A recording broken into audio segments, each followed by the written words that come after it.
In this episode, we discuss with Tola Akinsulire, the Managing Director for Senegal and Côte d'Ivoire at Mixta Africa, on how real estate and infrastructural development affects growth in Africa. We will also be exploring some of the challenges that need to be addressed in order to make this growth sustainable. The Futuristic Africa Talk. Brought to you by Ovid Capita. Conversations that will shape the future of Africa. The African consumer is not who we're being told they are. They're complex, they're multidimensional, they're dynamic. So people look around the world and they say, where is it that we have a consumer base of that sort of size, a young consumer base that's also really Davos, I think there's a wide acknowledgement that Africa is rising. I think we're the optimistic first of the earth, really, because at the same time, Africa doesn't need aid, but Africa needs a lot of inflow of capital from other areas of the world. A better Africa means better global.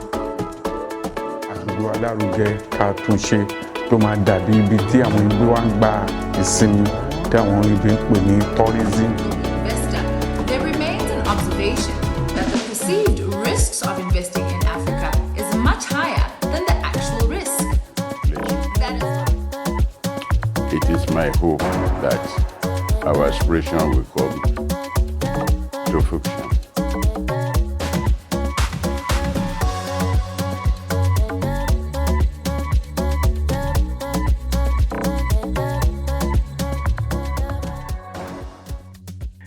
Hello and good morning and good afternoon and good evening from wherever you are watching this podcast.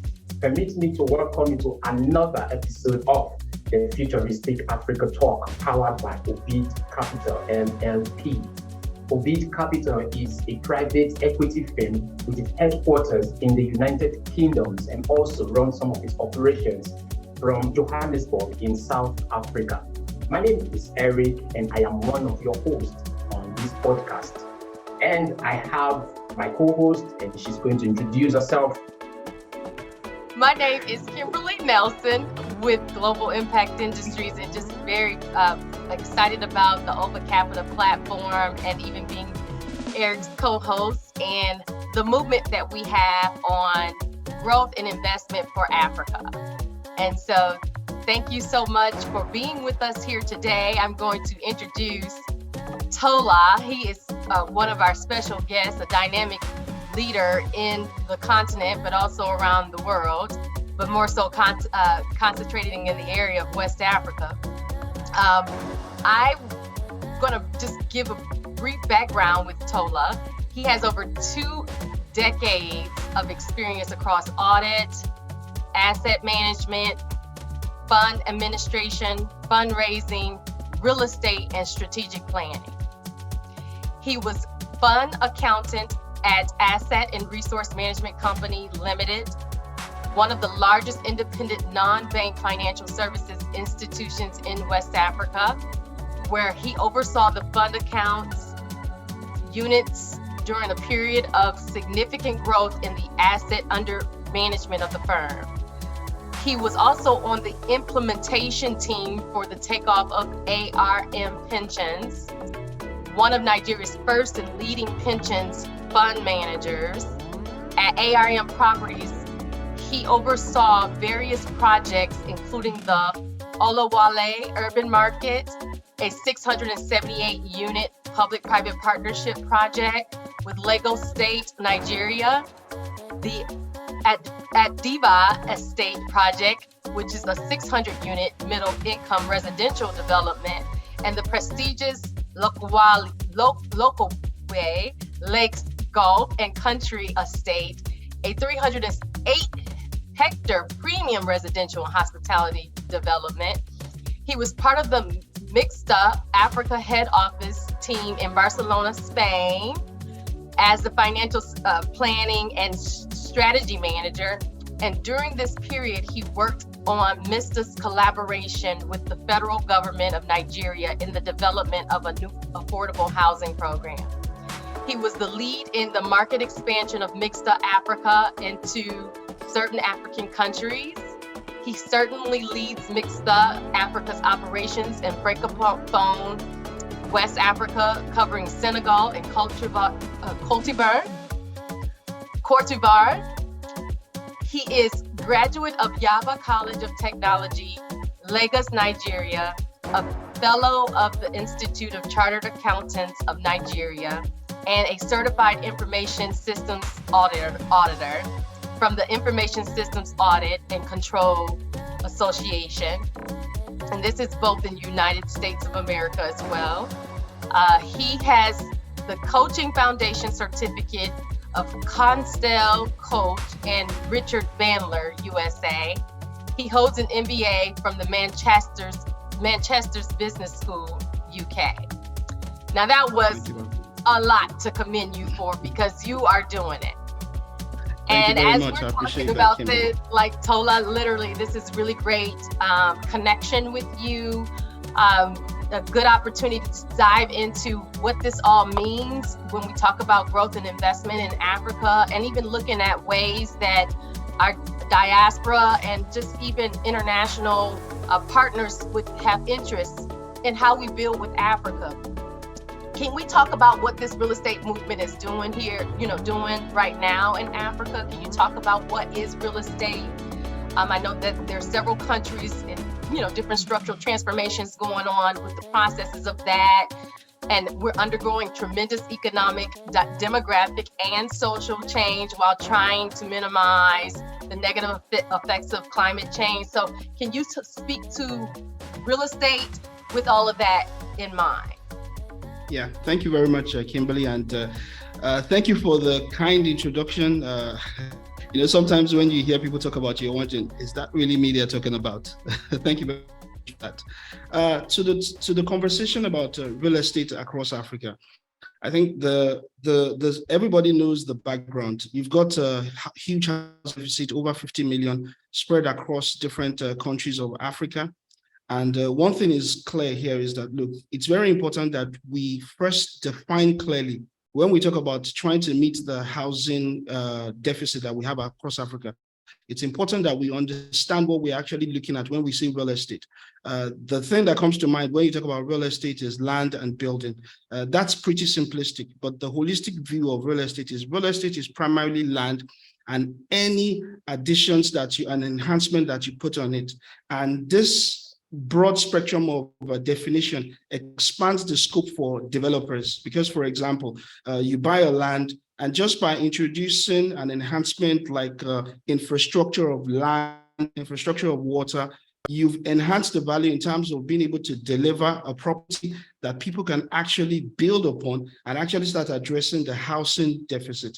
So really, from an African perspective, when we look at real estate, we look at it from the starting of looking at it as just land to all the enhancements that you add at different stages of it. So that's why sometimes you would have developers selling, oh, I'm selling a serviced land. What they're simply saying is that I've enhanced that land, I've put infrastructure, which is going to make any development you make on that development a lot more valuable, a lot more easy to live with. So that's the perspective which I take when I look at real estate. Thank you for that. And as we're thinking about this, and Eric, I can yield to you. Most African new cities ease the strain on the old ones. So can you build a little bit around that, and even the housing key to Africa's development?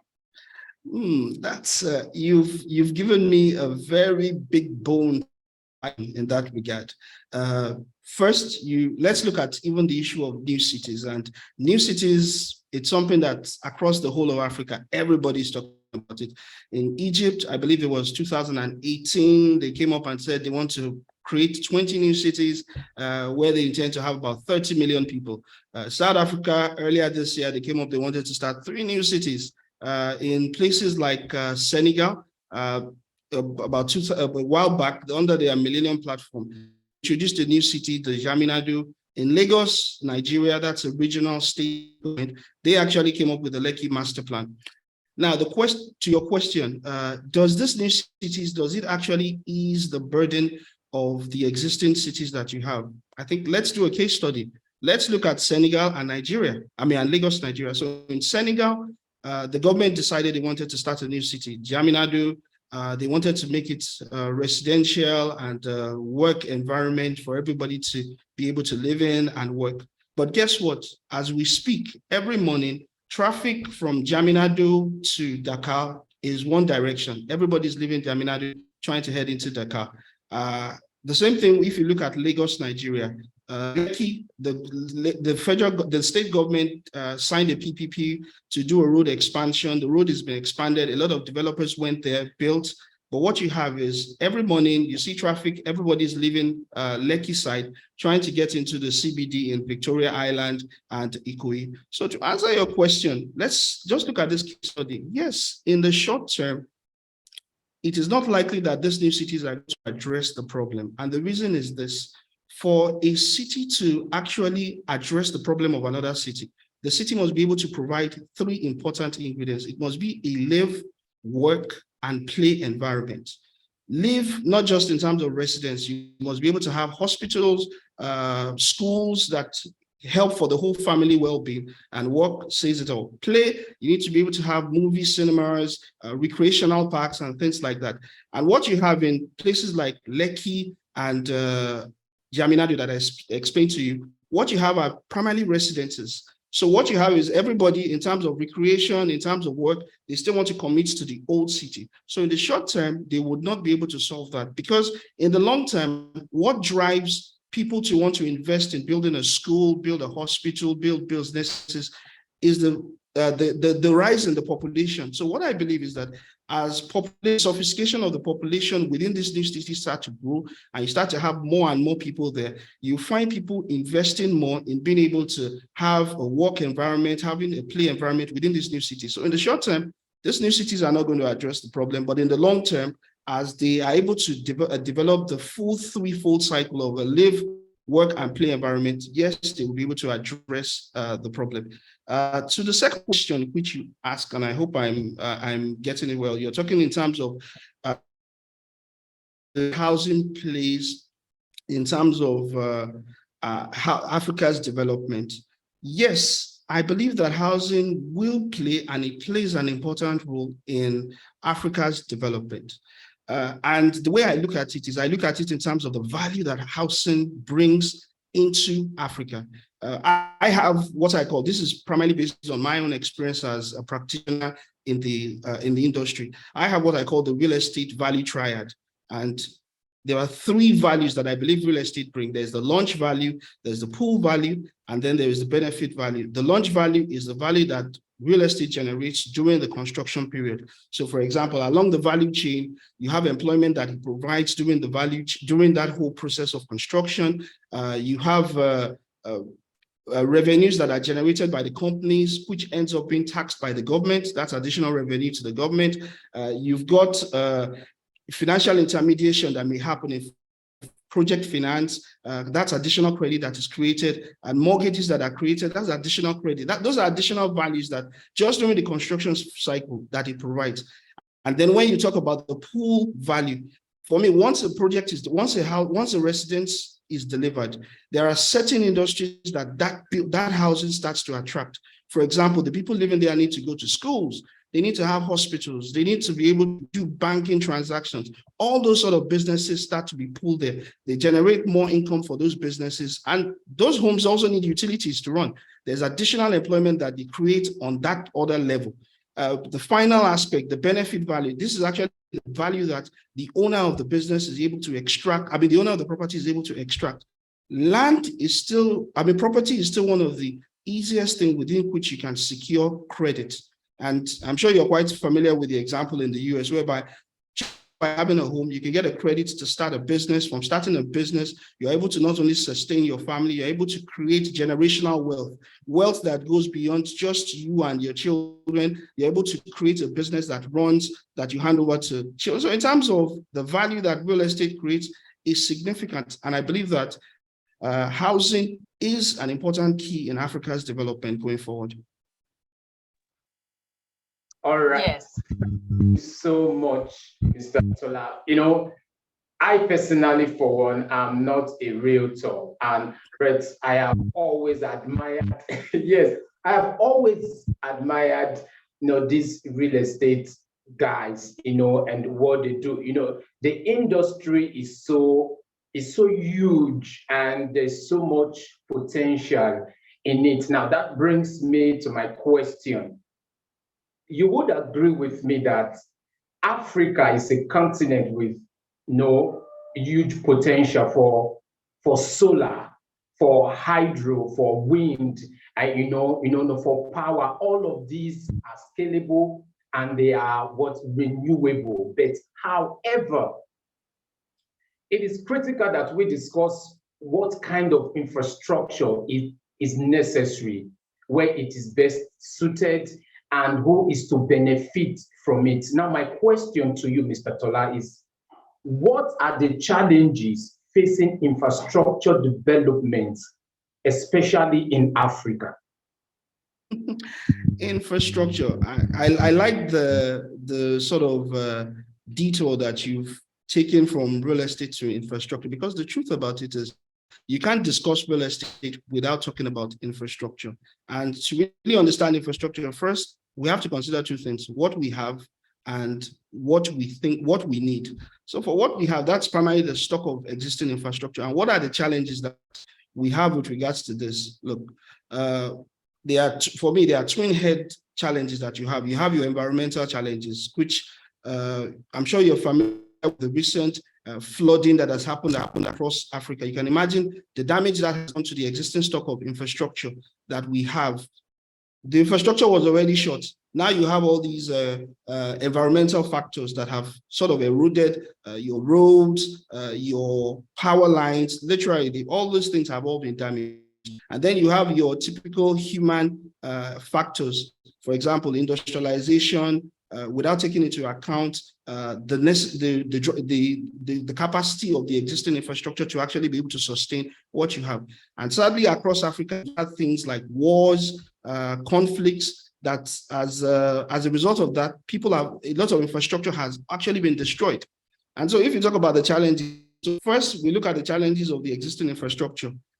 Our environmental issues, whether human or natural, are already eroding some of the existing infrastructure that we have. And then we now talk about the infrastructure that we believe we need. Now, there's an ADB estimate that puts the annual infrastructure requirement for Africa at between $130 billion to $170 billion. And in terms of annual funding gap that we have at least an annual funding gap of about $100 billion. That means in terms of what we need, what we believe we should actually be investing in, the biggest challenge that we have is actually funding. And it's hard to say the biggest financiers of infrastructure across the African continent still remains governments, followed by donor agencies. And then after that, you have your multilateral development banks and bilateral agencies. And interestingly, would you believe the next after that is actually China? China has infrastructure projects in at least 70% of African countries. And after China, you have Arab countries before you actually have the private sector. And the challenge with the private sector is that it's very difficult for most private sector infrastructure developers to actually be able to secure the right funding. Because for you to secure funding to do infrastructure in a country, you have to leverage off the rating that the country has. So you cannot develop an infrastructure for that particular country outside of the general perception of the country. And the other thing here is that even in terms of capacity, so my company that I work with, then ARM, we were part of a PPP with Lagos State, whereby we tried to do the Lekki Toll Road. It's a 49-kilometer road, and it was conceived as a PPP initiative. That project went through a lot of hurdles in terms of getting fundraising, getting the necessary risk mitigators, because we were trying to get, eventually by the time we did the project, we got local funding from a financial institution. We also got foreign funding from the ADB and the Standard Bank. So if you're talking in terms of what we need, funding remains a very, very big issue. And until we can actually get private sector participation funding infrastructure, we're still going to have that huge gap, because for now, it is still government that is spending the bulk of it.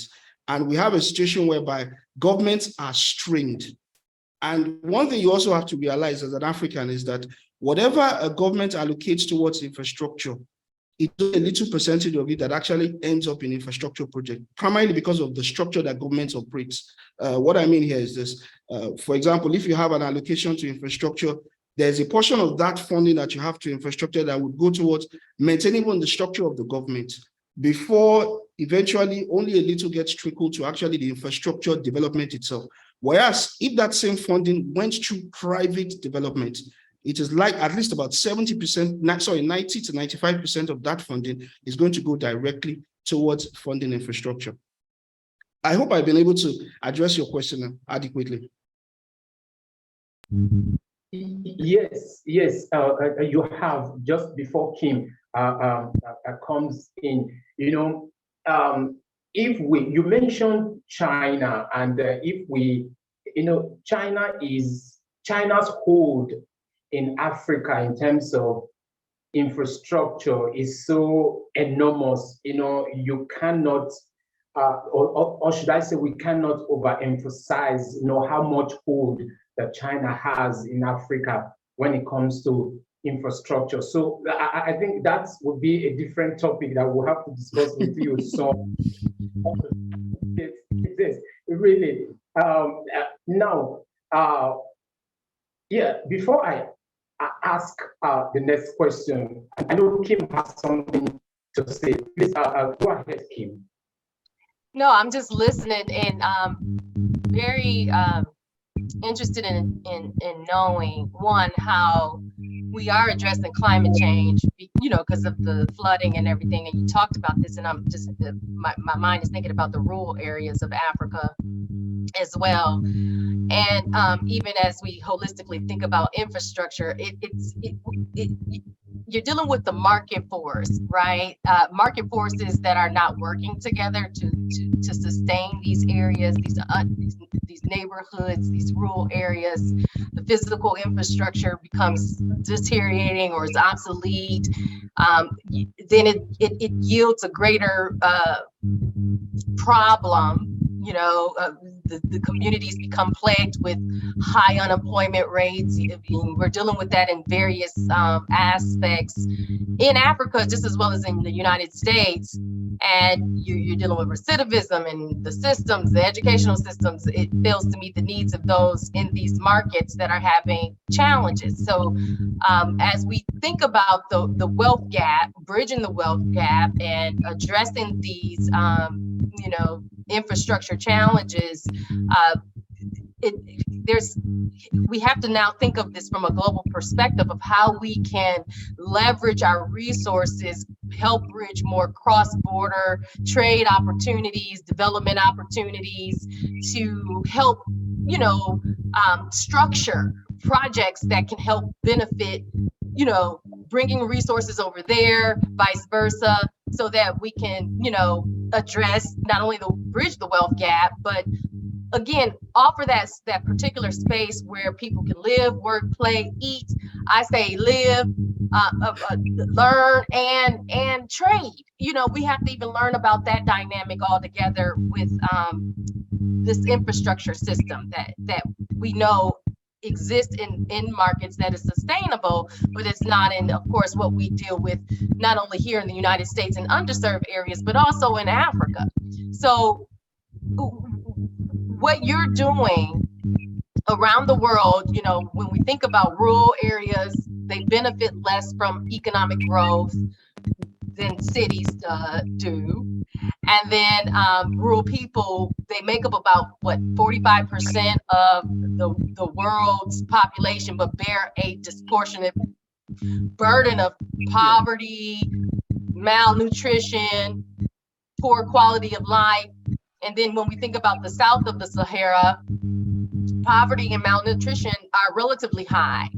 And that is especially true in rural areas. So as we talk about this, these avenues of our urban areas and our rural areas, and then, because we got to think about this,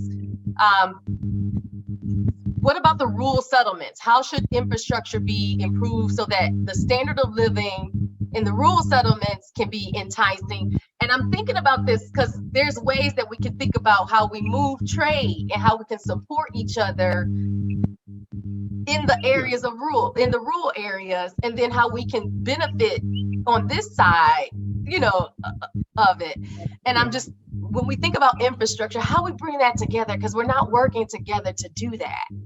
Yeah. Thank you very much. Now, your question actually creates two in terms of the conversation. The first branch is asking ourselves what really is the infrastructure that we need to focus on when we are talking about the rural areas. And then the second aspect is how do we actually want to address delivering that infrastructure? Now, infrastructure generally is divided into two classifications. You have your hard infrastructure and your soft infrastructure, or social infrastructure. Your hard infrastructure is your typical power, transportation, water, sewage, and these are basically infrastructure that help to stimulate economic activities. Whereas your social infrastructure is your typical infrastructure like your schools, which basically help for better well-being. Now, when you look at the rural area, what's the first type of infrastructure that they need? Make the infrastructure that leads to economic empowerment, because when you can empower someone, you're able to take him out of that poverty line. You're able to create a stream of income that allows him or her to be able to sustain his or her family. And so one of the first things you need to probably address is the issue of funding. Is the issue of electricity, access to roads. And once you've been able to address that, you find out that you sort of have a bit of a domino effect as progress. The second thing which you have to look at, like I said, it's two heads that you have. One is what type of infrastructure you need to provide. And the second aspect you need to look at is how that infrastructure should be delivered. And literally, how should you fund that infrastructure? To fund that infrastructure, it's going to require a little bit of blended funding. And blended funding, I'm talking in terms of government capital and philanthropic capital. Because for any private infrastructure developer, what he looks at before investing in infrastructure is to look at the marginal capacity of people to pay, because he or she is sourcing that funding from investors, and he has to give a payback. And that's the reason why infrastructure for rural development is not going to be something that is going to form within the typical private sector funding. For that, you would need a bit more of your government funding and philanthropic funding. And I'm going to give an example. We actually have, there's a company in Nigeria that's, I think is Heaven Hill Synergy.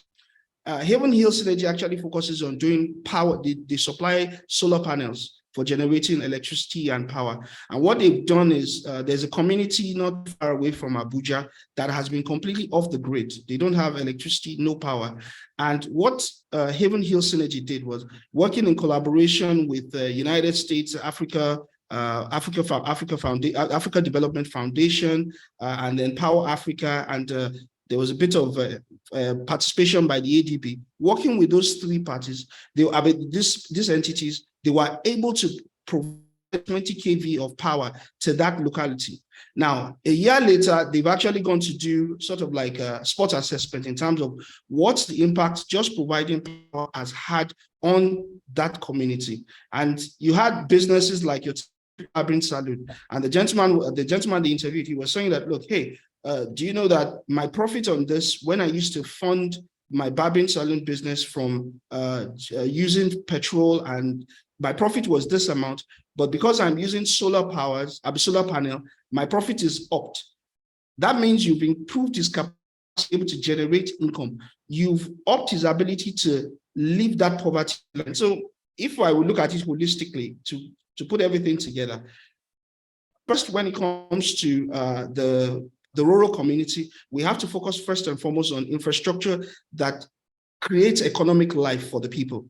And in terms of funding that infrastructure, we need to consider a blended funding of where philanthropic comes in as a significant play, because the marginal propensity of people to pay is not high. And we also have to look at renewable opportunities, like, for example, the solar panel. For example, with the solar panel, the cost of maintaining that is significantly as against if you had to probably bring in a KVA generator, which is something that has happened in the past.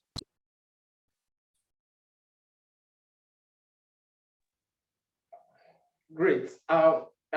Before Kim continues, I think I have a take on that. You know, the deadlines to achieve the sustainable development goals and also the Paris climate goals draw ever closer. The ambitious imperative of the SDGs is to leave no one behind. Then the implication is that we must urgently, I am saying this not just to, to Mr. Tola or Kim, but I'm saying this to as many who will be watching and listening to us having this broad conversation. The implication is that we must urgently revitalize rural areas, especially in the sub-Saharan Africa. Now is the time for a dramatic system-wide transformation, in my opinion, to make rural areas more productive, because there's more sustainable, more climate resilient, healthier, and more attractive places to live. So we must, as a people, we must, like you, Mr. Tola, who are in this industry, and like you said, the government is the bigger funders, when it comes to infrastructure. So we are clamoring that private sectors also will step up and do the needful so that these rural areas will be, like you said, the enticing to live. I think that's just my take. Thank you very much. Yeah.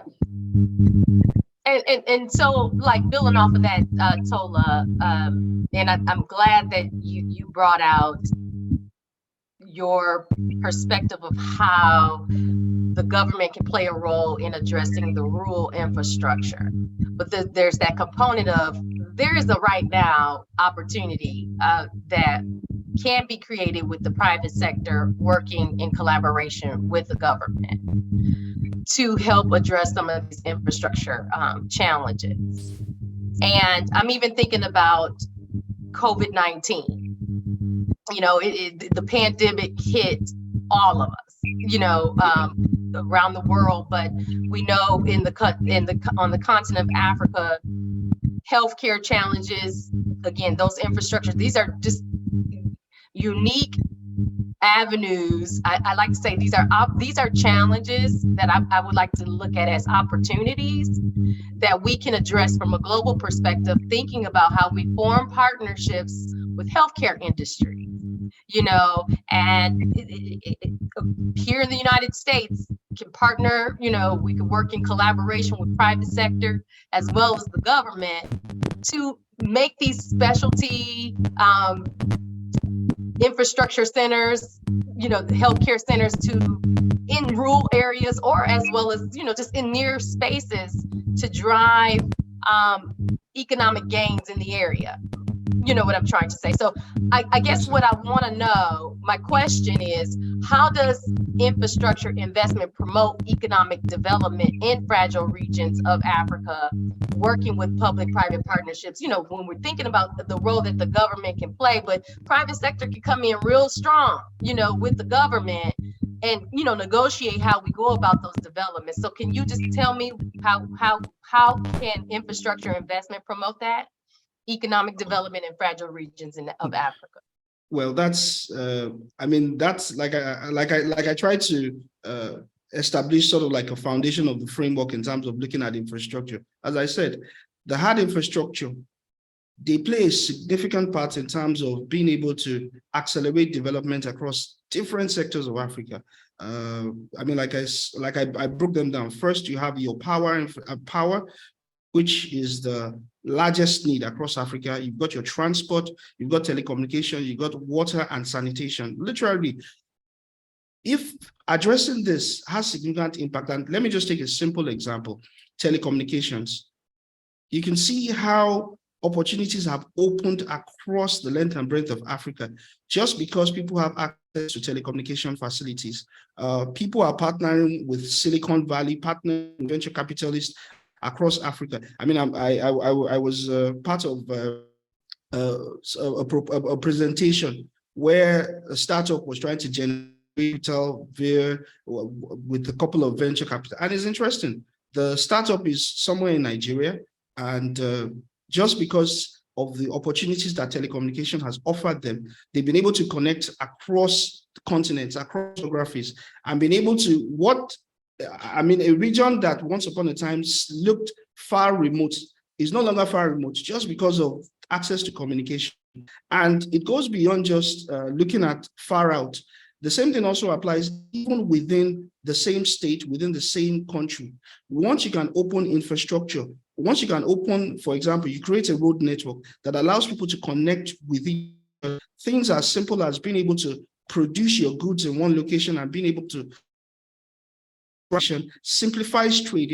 It improves your economic well-being of people. So, I mean, how does infrastructure does it? Look, it's a whole gamut. You just have to look at each one of them. For each one, like the example I gave earlier on about the gentleman who said, simply because of having solar powered energy, he's able to make better profit on his barbering business. That's a huge game changer. But I would be remiss if I don't say that, look, it requires a little bit of sophistication and forward thinking by African countries. So, for example, the traditional approach for most African countries is that, look, we put the money or we get people to put the money and the project gets done.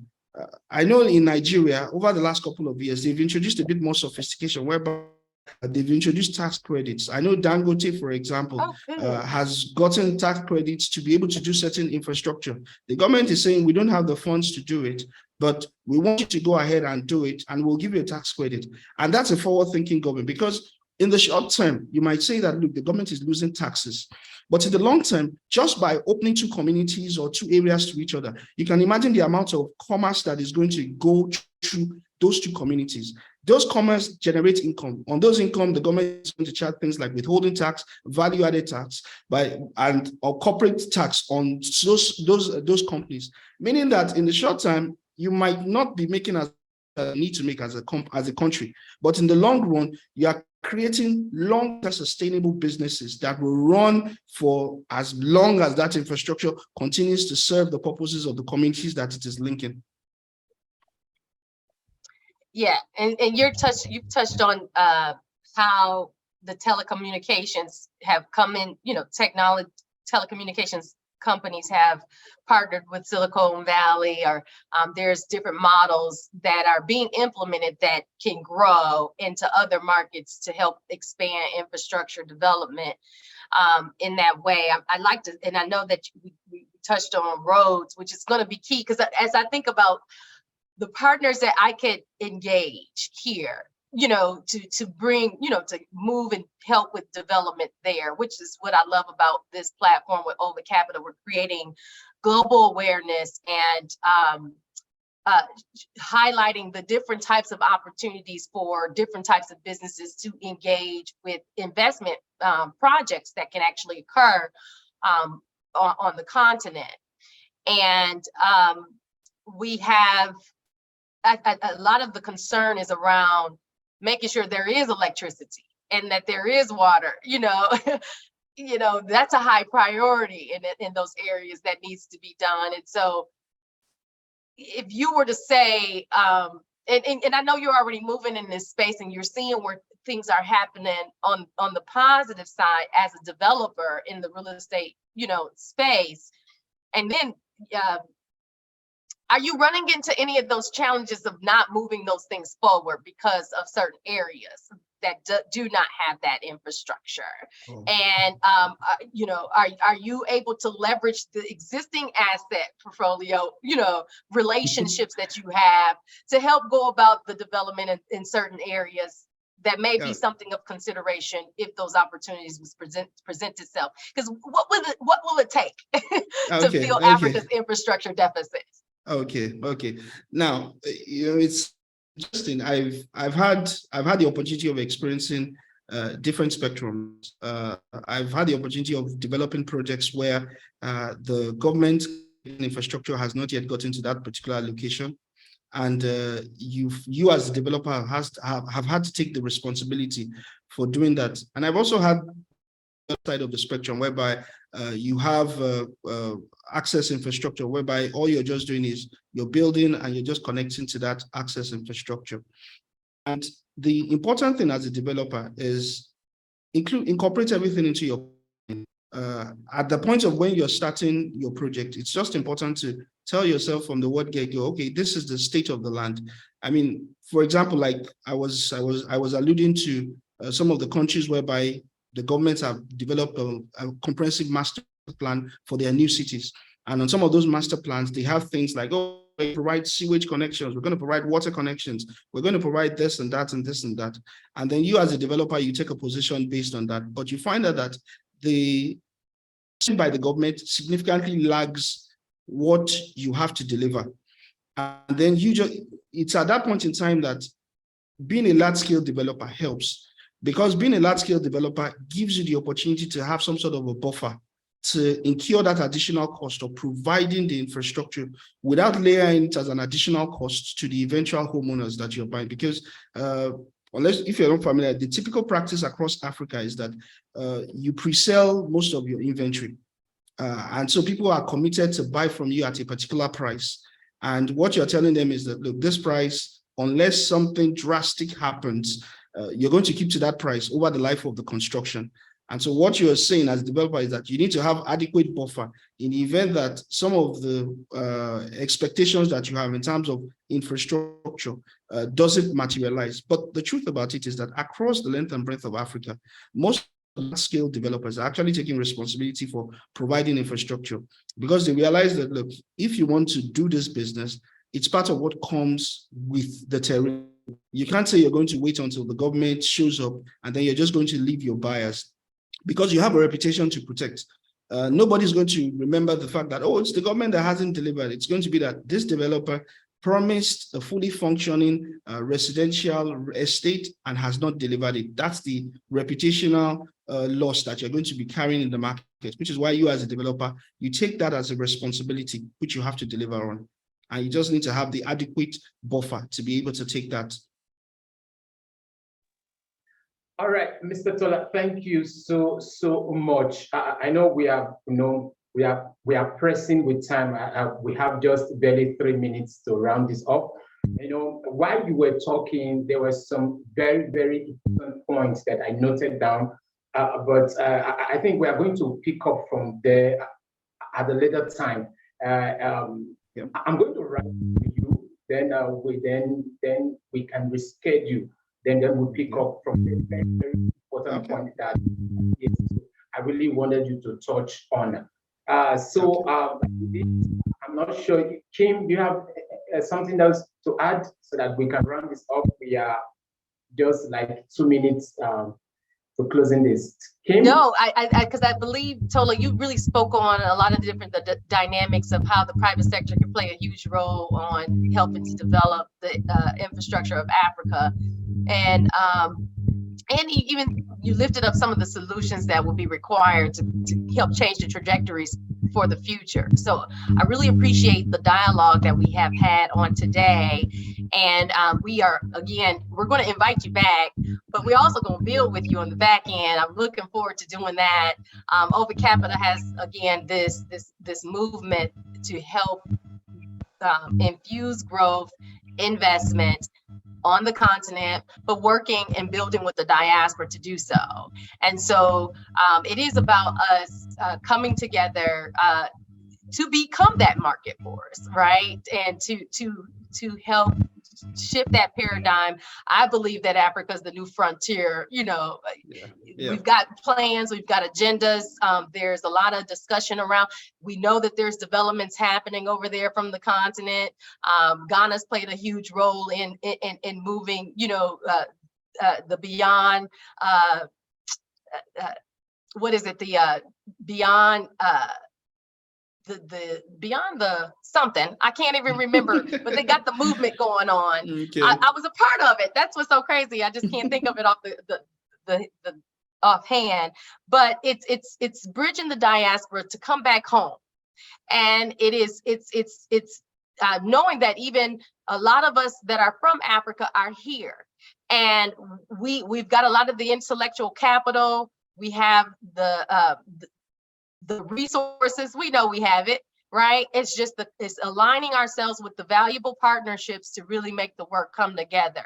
And so thank you so much for your time. And we welcome you again, like Eric said, and peace and blessings to you. Thank you very much. I really appreciate your time. It's been wonderful for me to have those conversations. I like the opportunity to dialogue about what we're doing across Africa, about how we as Africans, whether it's in diaspora or locally, where we can change the story of Africa. I believe very much that it will take Africans, whether in diaspora or locally, to actually write the beautiful story that Africa can become in the future. Thank you very much, and I look forward to further conversations with you on it. Yeah, and it was called Beyond the Return. That's what it was. That's it. But that's the point there, right there, Tola. Okay. That's it right there. Thank you so much. Thank you. We are so grateful that you could grace us with your presence, and you have said a lot. Like I said, we're going to call upon you so that we can pick up from some of the very important points that are, that I noted down. And once again, peace and blessing, and enjoy the rest of your day. Thank you very much. Wish you the same too. Bye, Kim. Thank you.